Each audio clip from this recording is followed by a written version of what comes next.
अस्सलामुअलैकुम नाज़रीन इकराम, आपकी खिदमत में आयतुल कुर्सी की फजीलत बयान कर रहे हैं और एक सच्चा वाक़या भी पेश करेंगे। आपसे गुजारिश है हमारी वीडियो को एक लाइक ज़रूर कर दें और चैनल को भी सब्सक्राइब ज़रूर कर लें। आइए शुरू करते हैं। बिस्मिल्लाहिर्रहमानिर्रहीम। आयतुल कुर्सी एक ऐसी चीज़ है जिसे पढ़कर तमाम दुआएं भी कबूल होती हैं और जिस सामान पर पढ़कर दम कर दिया जाए वो चोरी भी ना होगा। आजकल के ज़माने में लोगों के मोबाइल चोरी हो जाते हैं। अगर वो लोग इस पर अमल करते हैं तो उनका मोबाइल भी चोरी से महफूज हो जाएगा। मोबाइल हो या कोई और भी चीज़, बस इस बात पर अमल कर ले और वो चोरी से महफूज हो जाएगा। कोई भी चोर अपने काम में कामयाब ना हो पाएगा। ऐसा ही एक किस्सा हम आपकी खिदमत में पेश कर रहे हैं। आइए शुरू करते हैं। एक गांव के अंदर एक बंदा रहता था। इस इंसान की एक बहुत खूबसूरत भैंस थी जो कि अच्छे नस्ल से थी।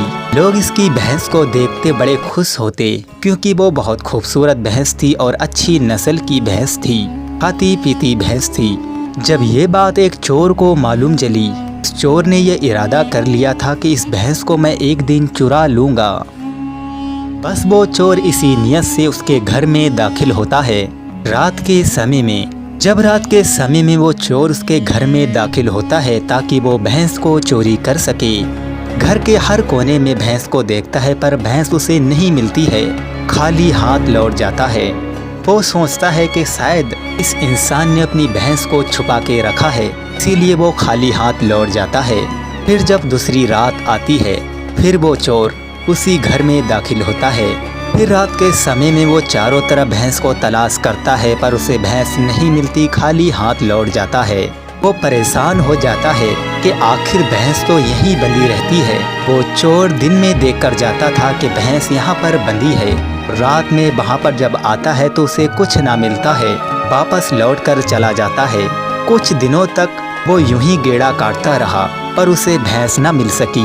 वो दिन में देखकर जाता था, जब रात को दाखिल होता था वहाँ पर देखता था कि भैंस वहाँ पर नहीं है, परेशान होकर लौट जाता था। एक दिन इस चोर ने भैंस के मालिक से पूछा, तुम्हारी भैंस चोरों से महफूज रहती है, क्या बात है? वो चोर कहता है कि मैंने सुना है गांव के आसपास चोरी होती रहती है, क्या तुम्हारी भैंस चोरी नहीं होती? और वो चोर कहता है, मैंने सुना है कि चोर जानवरों को भी ले जाते हैं, तुम्हारी भैंस किस तरह महफूज है चोरों से? तमाम बातें सुनने के बाद भैंस के मालिक ने कहा, मैं अपने घर के चारों कोनों में अतल कुर्सी पढ़कर फूंक देता हूँ। मैं अपने घर के चारों कोने पर अतल कुर्सी पढ़कर दम कर देता हूँ। इसी तरह मेरी भैंस चोरी नहीं होती, चोरी से महफूज रहती है। कोई भी चोर मेरी भैंस को चोरी नहीं कर सकता क्योंकि मैं अतल कुर्सी को पढ़कर दम कर देता हूँ। मेरी भैंस महफूज रहती है चोरों से। सुबहान अल्लाह, क्या फजीलत है अतल कुर्सी की। अगर कोई भी इंसान अपने कीमती माल पर अतल कुर्सी पढ़कर दम कर दिया करे तो यकीनी चोरी नहीं होगी। कीमती चीज़ में चाहे मोबाइल हो या कुछ भी हो, अतल कुर्सी पढ़कर अगर दम कर दिया करे तो चोरों से महफूज रहेगी। सुबहान अल्लाह। यही वो किस्सा और वाक़या था जो हम आपकी खिदमत में पेश करने वाले थे। अस्सलामु अलैकुम वरहमतुल्लाहि व बरकातुहू।